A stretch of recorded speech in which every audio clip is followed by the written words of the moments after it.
This one is running about, I want to say 400, 450 horsepower. You know, I wanted it to scare you. You know, when you put your foot down, you can't be a wolf in sheep's clothing. This is a wolf in wolf's clothing. Hi guys, welcome to Mahker, and I'm Dave, for those of you that do not know me, and this is number Miami. So those of you that followed me from the start on social media and Facebook, I built this from scratch. So we started off with the usual Marsland chassis, rebuilt axles from Winchester gears, but under the hood, guys, is something very special. So this was our very first prototype. This was an M57 M2, fully aluminium engine. It has twin hybrid turbos. It has a 6-speed automatic gearbox coupled up to our very first billet adapter to an LT230. So this car was our test pig, if you like. So everything on this car was, I want to say, made about 10 times. We developed our new mounts, so our vibrationless mounts were designed on this car. Suspension was developed on this car, so I've got a lot of love for this car. And a few weeks ago, a new customer of mine called Ross contacted me and said, Dave, I've been looking at this car on piston heads that's for sale from my previous client that bought it. And he said, it's up for X amount. I'm not going to discuss money on here because that's my client's information. I said, put it this way, if you don't go and get it, I will go and get it, because I've got a love for this car, as I said, and it's a bargain. So anyway, Ross said, Dave, I've bought the vehicle, can you go through it for me? So any of my clients and any of my cars, if you ever want to send it back to me for a check over, you can do. We started off, ground up, as I said, galvanised chassis, uproar bumpers, and I went through everything. So the colour, those of you that know Porsches, this is a Miami blue colour, so a very famous colour. And I saw a GT3 RS at a local show, and I was like, I've got to build my Defender that colour. Darren's also, my number 2, has painted his autograss car in this Miami blue, so we've got a pair of them. Anyway, a couple of years ago, I decided to take this on the Cannon Run, mega run, so their biggest run of the year around Europe. So I took it through the Stelvio Pass, I took it everywhere. I took it through Italy, Munich, south of France, you name it, we went through there. This car was keeping up with, you know, some of the hot hatches. It couldn't keep up with the Lambos for obvious reasons, but through the mountain lanes and the twists and turns, it sure did. So those of you that notice this shifter is from a 2007 onwards. So we wanted this car to be modern. So we wanted it to have, you know, the mod columns. Its colour needs to basically blend in with everything. And as you can tell here, we've gone with a double DIN centre head unit. You know, it's got DAB, it's got Bluetooth, it's got hands-free. You'll notice here we've got an AEM boost gauge. This car packs about just shy of 3 bar of boost. So it's nice to keep an eye on that, obviously for temperamental reasons and smiles per miles. In here, guys, this is what we've installed the last couple of days. This is the first Dakota Digital that we've fitted to basically a diesel Defender. We came up against some difficulties, but Dakota in the USA have come up with a little box to convert diesel signals, this being a straight 6. You basically need minor adjustments to allow it to run. But anyway, Darren's managed to crack that this morning, so really proud of him, and he's got that done. And what I love about this, guys, you can keep an eye on more accurate things like oil pressure, water temps. You haven't just got a needle that throws you, let's say when the engine gets to 90 degrees, it just goes to maximum heat. This one will actually tell you all the way past, so give you more safety readings. In the centre here, it gives you a more accurate calibration, so your miles, your temperatures, and you see this here? So you've got trip 1, it tells you how many service, you've got actually accurately per litre how much is in your tank, you've got water temperature, you can change that between centigrade and Fahrenheit, you've got everything, guys. You've got, if you fancy a bit of a track addict, you've got a 0 to 60 time, 25.5. I know this car does 0 to 60 in 6 seconds. If anyone wants to challenge me, step up. So you've got here 88 miles per hour. You can record absolutely everything. And what I love is it's all customizable. So one day if you want to have pink dials, you can have pink dials. Anyway, enough about the gauges. I love that gauge, so if you want it, get in touch. Another nice touch, guys, you notice these vents. Thank you, Mercedes, for lending us that fantastic idea. A little bit of a modification, guys, and you can make these fit your Defender. I'm not going to tell you what model they're from, guys, because I like to try and buy them off eBay. Hink, hint. Anyway, so we've got nice bucket seats, we've got a nice cubby centre console, so I think we should go for a drive. Let's do it.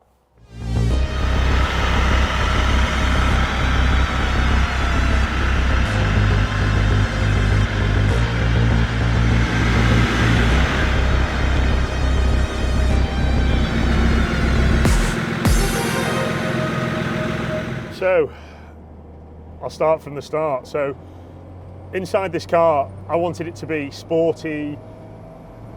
You know, I wanted it to scare you, you know, when you put your foot down. So, I gave I gave this car, you know, the rigid feel. It handles so well. It handles like a track car, if anything. So it's got the brakes. If you stand on them, she stops. If you throw it into a corner, she corners. And there's no wallowing in this Defender. Look at that. She's solid, okay? And I gave this car a set of shocks and springs to suit its character. So you look at it from outside, Miami Blue, it's a racing car colour. This car has to be fast. It has to suit its character, if you like. You can't be a wolf in sheep's clothing. This is a wolf in wolf's clothing, if you like. And what I love about it is you can actually drive along gently. This is a soft top, guys, so you'll notice that there is background noise. We can't get away from that, but in the summer in Italy, guys, the amount of smiles that we had in this vehicle, it was just amazing. Yes, I did burn my forehead, and yes, I did burn my shoulders, but the passengers in the back loved it. And you know what the ultimate car to do a road trip in. So if you want a soft top Defender with a V8 or an M57 with twin turbos and you want to sit back and drive, the automatic is the one for you.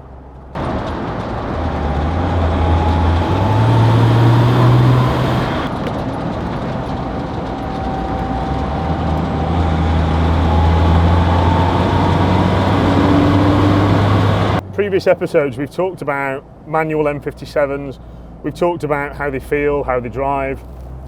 For those of you out there, so many of customers have got in touch with me and said, Dave, I've had a left knee operation, I can't have a manual, so this episode is for you. So I'm driving along nice and steady. The M57 automatic gearbox setup suits both worlds. You can go fast and you can go steady. You can truck it into sport mode, you can get shorter shifts, it can hang on to the gears longer. But what I love about this car is you literally have the best of both. So if you want to drive steady, say, to the Welsh mountains, and you've got some nice twists and turns when you get there, this car will do both. And that's what I love about it. And you've got the ease of the shifter, you've got the ease of having one pedal less. So it's easier for me. I'm 6'4", I can stretch my left leg out, you know what, and I'm comfortable. This vehicle is, this one is running about, I want to say 400, 450 horsepower. We can give you a standard setup. So we did a double cab earlier this year, which is an aluminium block, twin turbo, BMW straight six. That is running, I want to say 296 horsepower. It's so smooth, the power is so linear, and it climbs like the torque mounted, the way I describe it, so smoothly. This thing, just look at it. The noises, the twin hybrid turbos, they dig in, and if you stamp on that accelerator pedal, she hits kick down, she drops 2 gears, and she wants to go. But I am abiding speed limits, guys, so I'm sorry I can't show you the outright animal of this car, but believe me, speak to the owner, it is an absolute weapon. Friends of mine that have been in this car when I was building it as a demonstrator, well, Ed, one of my new guys, he jumped in it with Darren the other day, and he came back and said, you know what, my TD5's coming out and the BMW's going in. So anybody that tells me a TD5 is better than this engine, you've clearly never been in this car.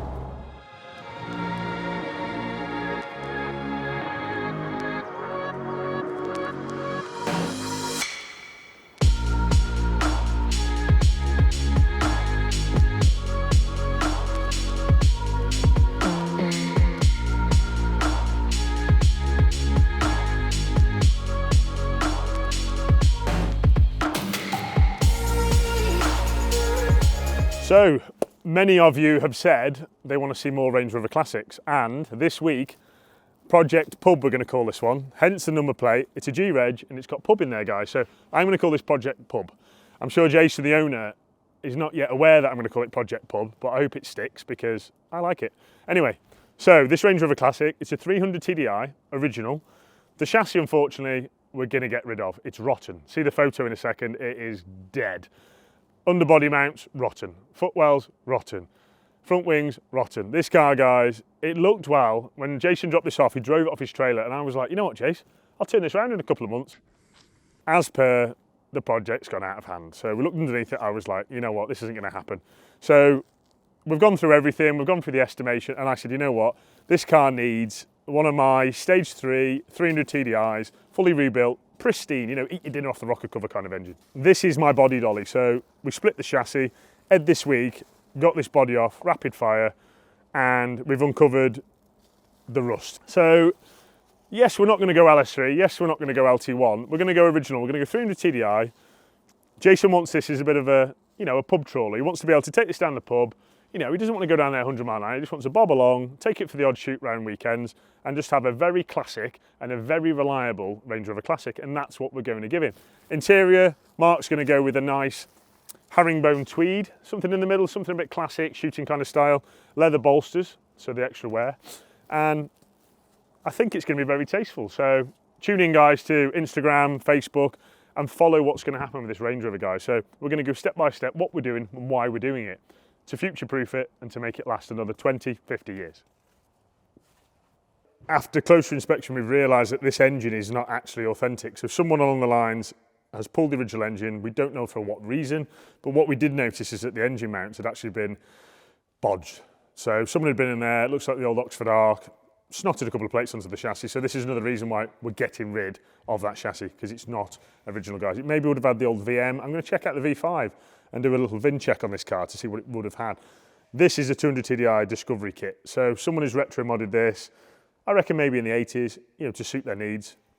So we're actually going to get rid of this setup and we're going to find a genuine 300 TDI engine, because we're going to go R380, 300 TDI back into this Range Rover Classic.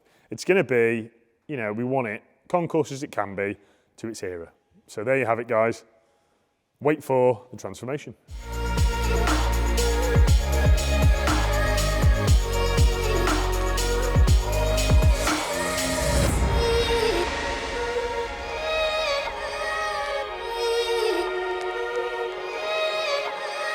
Before we go any further, we've still got some of our signature merch available on the store. Link is down below. For now it is UK only, we don't do international. Hopefully we'll be changing that in the new year. We have both the hoodies at £45 and t-shirts at £24.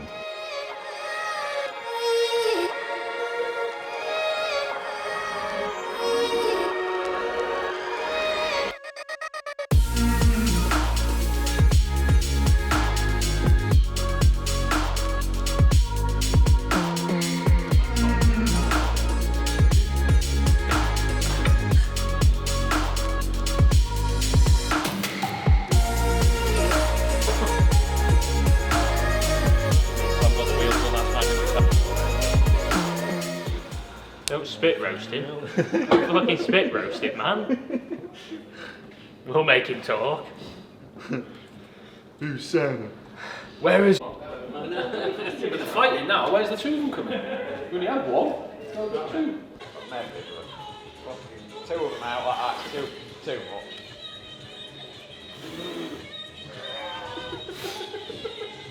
I have to say something, won't he? See, back in the day, hey, get it from Marcus and stuff. I know, Max is fucking... They'd have it, wouldn't it? Oh yeah. Go on. Oh, if I do this, I'm going to mug you off or I'm going to look like a tit. It'll be one of them, won't it? Come on. Let's see. I haven't picked them up yet. They're going Fuck the hell was that? You look like a chicken. No, that ain't gonna happen. A chicken from Bradford. Bruno's go. Go on, Bruno. He's got a bad shoulder. Oh, okay. Don't let me get you injured. Do it with the one. Bad shoulder, bad. Bad knee. Oh, Bruno's done the best. So progress has been made on Project Beach Beauty this week. So Tom's been busy fabricating these side sails. These are made from 3-inch stainless steel, brushed stainless. We've made these little caps here to join to this 6mm stainless folded sill. These sills are custom size, guys, because these monstrous wheels have actually shrunk our arches. And as you can see, the Icelandic arches are tied into the top of this stainless. Same again, guys, this will be a very strong step to climb in and out. And also, this will drop down, and you can aid that as an automated step as well. The little hue from the last episode. So this little 90, guys, it started off as a small project, and we found, look at that, the rot has got into the top of this bulkhead. This is the 2.4 TDCi, guys. Most of you think Pumas don't rot, but there you go, look at that. So next week, we're whipping the dash out, we're gonna cut all the rot out, and we're gonna carcass this in some 3mm aluminium, sorry, 3mm steel, to get rid of this rot and reinforce this car. We're going to replace these edges where the seals live. Look at the rot, guys, it's really got into this car. And as you've noticed now, if you look on the sills from the last episode, we've gone galvanised side rails. They are custom to us, guys. We make those in-house and get them galvanised in Oswestry. The side rails here, guys, these are 6mm folded steel to give you some side protection. One of our cars last month was involved in a side-on collision, guys, and those saved his legs. So very good upgrade. Galvanised cap-ins, and if you come around the back, you'll notice a galvanised NAS step. I never used to be fond of these guys because the galv can sit funny on it. You'll see some aerials on there, but customers actually like it. It follows patina in my eyes, so that there will never rust. The galvanised will protect it. Job done.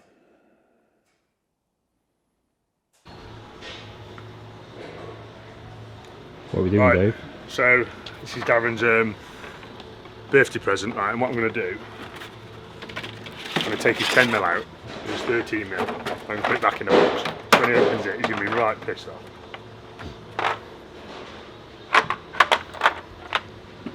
Your 10mm.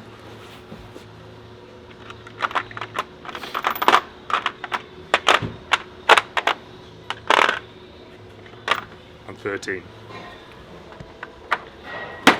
I.e. the only ones you ever really need.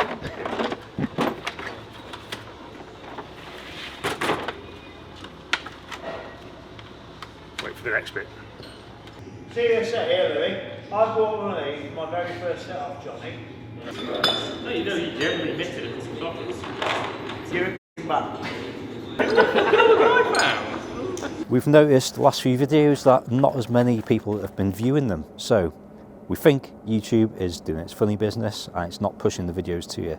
So be sure to give this video a like, hit subscribe down below and turn on notifications so you don't miss out on future videos.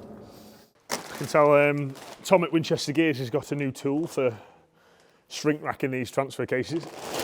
Anyway, what we have here, guys, is a big transfer case delivery. So I'm trying to get prepared, ready for 2023. So I'm rounding up the transfer cases, I'm rounding up engines, as you can see there on the left. What I'm trying to do, guys, is basically stockpile components that I know are hard to get hold of. So if you're desperate for a transfer case, I'll sell you one of these, but only if you bribe me. And if you look in here, here's a little insight of what we've got. So if you want a bumper, guys, take your pick on here. We've got a fair array on offer. This is our showroom. If you ever want to drop into Shropshire, kettle is always on. I'll just talk you through what we've got. So we've got there's a 1.2 ATB. If you want to have a look at what the spec is on these transfer cases, take a look at Tom's website. He's got a fantastic website and a fantastic descriptions of what goes into each box. This one here is for our Tremec. This is what we put behind the manual LSs. This one here is going into BMW. Majority of the things we're doing next year, guys, are Range Rover Classics. We've got a couple of series. We're going to be launching a new brand and it's going to be called Mahker Classic. And for those of you that recognise these boxes, these are going to be going into series. These are R380s with a taller fifth gear. We want to make a series, cruise better, drive better, and just be better all round. So we actually want this car to behave like a modern car, start like a reliable car. We're going to go with the 2.3 Duratec, guys, into a series. So watch this space. We've got 3 Marsden chassis outside, and we're going to build some very tasty cars. We've got a 109 booked in. We've got 288s booked in. What's the other one? Oh yeah, it's a special Richard chassis one for Kurt, the guy that we built the SV for. So that's going to be a nice tasteful one in Nardo. I'm looking forward to doing that one. So a series with Nardo paint and black cappings. So right, I'm going to get organising on these, and I'll catch you soon. So I've not introduced this car formally, guys, as this is the ULEZ compliant 6.2 litre LT1 8-speed automatic, built-in catalyst converters. And this is a clean, reliable engine conversion. Gets you into London, it'll get you into the cities, guys. Send me your paperwork, I fill it all in. We aim to turn this kind of conversion around, guys, 3 months. That's my aim of the game. We have to do a lot of testing. We send it for dyno. There's lots of things that we need to do, guys, in that time frame, let alone someone letting us down on a part, be it bits like that. But this car has had a chassis change. This car's had underbody protection. It's had bumpers, and as you look down there, it's had our new arches to obviously to keep the mud away from this beautiful black body. So I'll talk you through this engine. We've got 6.2 litres, direct fuel injected, petrol engine. So this engine makes 400 plus horsepower with ease. It's literally a cruising machine that drives effortlessly wherever you want to take it. So as you've noticed, these arches are not standard. These are 30mm wider guys than standard ones. Andrew wanted some big brakes on this Defender, so we've gave him these Radical 2s, monstrous 18-inch brakes. So we had to space the wheel out to clear the calipers, believe it or not. So what we've given him is here. These are my mud shields. These basically is a bolt-on upgrade, guys. This is a standard front mud flap, for those of you that recognise it. This here is a mud shield. This protects your inner arch from debris hitting the bulkhead and chipping it away. And at the back, we're yet to fit the rear flap, so that is the last thing we fit, guys, before the customer takes it. As you see here, these are dirt guards. These stop the dirt flicking up this rear quarter. Most commonly seen, guys. Normally you see Defenders with mud up here. And in the back, we've actually got extra mud shields as well to protect his investment. So this has got a brand new Marsden chassis, powder coated black. In the back in here, you can just see in there, see this plastic? That's protecting the chassis from stones, anything possibly flicking up. This car's got quad exhaust, guys. Trim pipes, both sides. So there you have it. It's going to be future-proofed. If you come around the back, so as with majority of our conversions, we've given this car an ORE wheel carrier, guys. Wheel carrier that's mounted on the chassis, no need for drilling of the bodywork. Very neat conversion. If you've noticed, as you've been walking around this car, the beautiful billet hinges with stainless steel fixings. We love using these hinges, guys. They've got greasable points on the inside. So as and when they wear, guys, you can pack them full of grease. They're like new. So anyway, guys, thanks again for watching. Don't forget to subscribe, because you know what, we have got some awesome footage coming up soon. We've got some cracking episodes lined up. And if you want to see anything, guys, do not be afraid to drop a comment. Next week, we're going to be doing a couple of little comparisons with Range Rover Classics. So keep an eye on social media, keep an eye on Facebook, and keep safe. Thanks again, guys. Bye-bye.